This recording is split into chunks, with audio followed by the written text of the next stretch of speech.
তামাৰহাটৰ বৰুণডাঙাৰ কানিচিঙা ঘাটত মুখ্যমন্ত্ৰীৰ পকীপথ আঁচনি কামত ব্যাপক দুৰ্নীতিৰ অভিযোগ। ধুবুৰী জিলা গোলকগঞ্জ উন্নয়ন খণ্ডৰ বিচন্দয় অন্তৰ্গত বৰুণডাঙা কানিচিঙাৰ ঘাটত মুখ্যমন্ত্ৰীৰ পকীপথ আঁচনিৰ কামত ব্যাপক দুৰ্নীতিৰ অভিযোগ।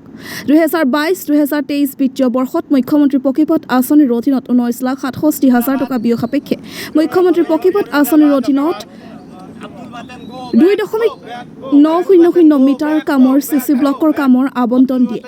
127 বি ৰাষ্ট্ৰীয় ঘাইপথ বৰুণডাঙ্গাৰ পৰা কানাইচিঙালৈ যোৱা মুখ্য পথছোৱাত দীৰ্ঘদিনীয়া বৃহত্তৰ অঞ্চলটোৰ ৰাইজে জমৰ যাতনা ভুগি আছে। দীৰ্ঘদিনীয়া সমস্যা সমাধান হোৱাৰ সপোন দেখি অহা বৃহত্তৰ অঞ্চলৰ ৰাইজক ৰামঠঙন দিয়া লুণ্ঠন ৰাজ ঠিকাদাৰৰ ওপৰত সৰব হৈ উঠিছে দল সংগঠনৰ লগতে সৰ্বসাধাৰণ ৰাইজ। আব্দুল বাটেন নামৰ লুণ্ঠন ৰাজ ঠিকাদাৰজনে গুণ্ডাগিৰি কৰি ৰাইজক বিভিন্ন ভয়ভাবুকিৰে নিজৰ ইচ্ছামতে নিম্নমানৰ সামগ্ৰী ব্যৱহাৰ কৰাৰ অভিযোগ কৰিছে ৰাইজে। বালুৰ পৰিৱৰ্তে মাটিৰে ৰাস্তাৰ কাম কৰাৰ অভিযোগ উত্থাপিত হৈছে। উপায়ন্তৰ হৈ বৰুণডাঙ্গা আঞ্চলিক গৰিয়ামৰীয়া দেখি জাতীয় পৰিষদৰ আৰু স্থানীয় ৰাইজে প্ৰতিবাদ সাব্যস্ত কৰিবলৈ বাধ্য হৈছে। দুৰ্নীতিত লিপ্ত ঠিকাদাৰজনৰ ওপৰত অসম চৰকাৰে কি পদক্ষেপ গ্ৰহণ কৰিব সেয়া হ'ব পৰৱৰ্তী সময়ত লক্ষণীয় বিষয়। তামাৰহাটৰ পৰা আশৰাফুল আলমৰ report, north east frontier news. মোৰ নাম মহম্মদ আমিনুল ইছলাম। মই বৰুণা আঞ্চলিক সাধাৰণ সম্পাদক। আমাৰ গৰিয়ামৰীয়াৰ দেশী জাতীয় পৰিষদৰ পৰা মই কৈছোঁ। আমাৰ হৰিয়াতৰ পৰা বৰুণালৈকে যিটো ৰাস্তা হৈ আছে, এইটো ৰাস্তাত 19 লাখ চামথিং শুনা পাইছোঁ আৰু মই দেখিছোঁ বোৰ্ডত 19 লাখ চামথিং পইচা। কিন্তু এইটো দেখা গৈ আছে এনেকুৱা ঘটনা কৰিছে, পূৰা দুৰ্নীতি কোনো পাথৰ পেলা নাই, মেটেলিছ নাই, মাটি পেলাইছে চব। বালুৰ কথা বালু পেলাব লাগে ইয়াত, আৰু ৰাস্তাৰ ছাইডবিলাকত পূৰা মাটি এনেকুৱা পেলাই আছে। ইয়াৰ ওপৰত ব্লক বহাব ধৰিছে। আমি ৰাইজে আহিছোঁ, আমাৰ গৰিয়ামৰীয়াৰ পৰা আমি ধৰিছোঁ আমাৰ এইটো ৰাস্তাত পূৰা ব্লক ভালকৈ হ'ব লাগে, ৰাস্তাটো ভালকৈ হ'ব লাগে। আৰু শুনিছোঁ আব্দুল বাটেন নাম কণ্ট্ৰেক্টাৰ যিটো আছে, এইটো পূৰা দুৰ্নীতিৰ পৰা দুৰ্নীতি কৰি আছে। আৰু ৰাস্তাৰ মেটেল নাই, ছাইড বান কৰা নাই, একো কৰা নাই, এনেই কাম কৰি আছে। এইটো ৰাস্তাটো আমাক ভাল লাগে।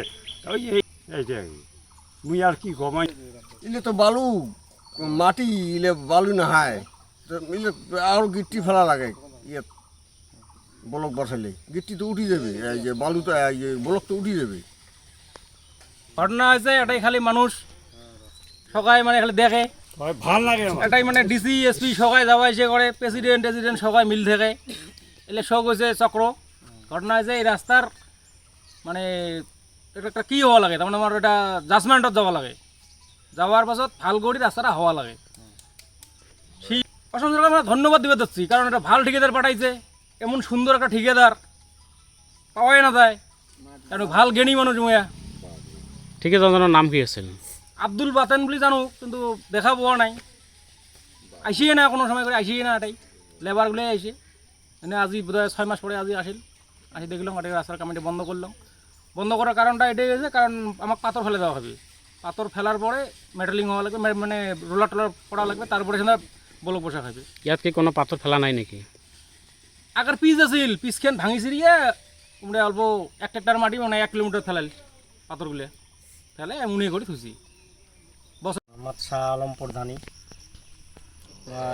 সদর অসম গৰিয়ামৰীয়া দেশী জাতীয় পৰিষদৰ মানে সভাপতি।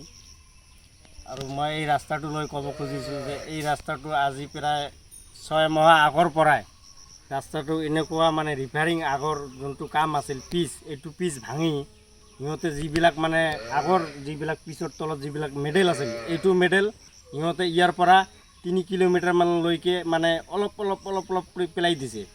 আৰু দি কিনি মানে ৰলাৰ দি মানে অলপ মাটিৰ ওপৰত দি পালিচ মাৰিছে। মাৰাৰ পিছত আজি আহিছে এইটো ৰাস্তাৰ কাম কৰিবলৈ, মানে ফিনিচিং কৰি ইয়াৰ ওপৰত ব্লক বহাব। কিন্তু আমি ৰাইজে মিলিজুলি আমি চাইছোঁ যে আমাৰ দল সংগঠনৰ পৰা মানুহে চাইছোঁ যে ৰাস্তাটো এনেকুৱা বেয়া কাম কৰি আছে, মাটিৰ ওপৰত সিহঁতে ব্লক মানে বহাব, ৰলাৰ টলাৰ এইবিলাক মাৰি আছে। আমি সদৰ অসম গৰিয়ামৰীয়াৰ পৰা আমি ধৰিছোঁ, ৰাইজ মিলি ধৰিছোঁ যে আমাৰ ৰাস্তাটো ভাল কৰি কৰিব লাগে। আৰু যোনটো কণ্ট্ৰেক্টাৰ আছে বাতেন, আব্দুল বাতেন, আমাৰ এই আব্দুল বাতেনে ইমান বেয়া ঘটলা কাম কৰি আছে এই ৰাস্তাটোৰ ওপৰত, আমাৰ খুব অসুবিধা হৈ আছে। তো গতিকে মই মহোদয় ছাৰক, DC মহোদয় ছাৰক মই মানে অনুৰোধ জনাওঁ যাতে ৰাস্তাটো আমাৰ খুব ভাল কৰি তদন্ত কৰি ৰাস্তাটো যাতে ভাল কৰি কাম কৰে।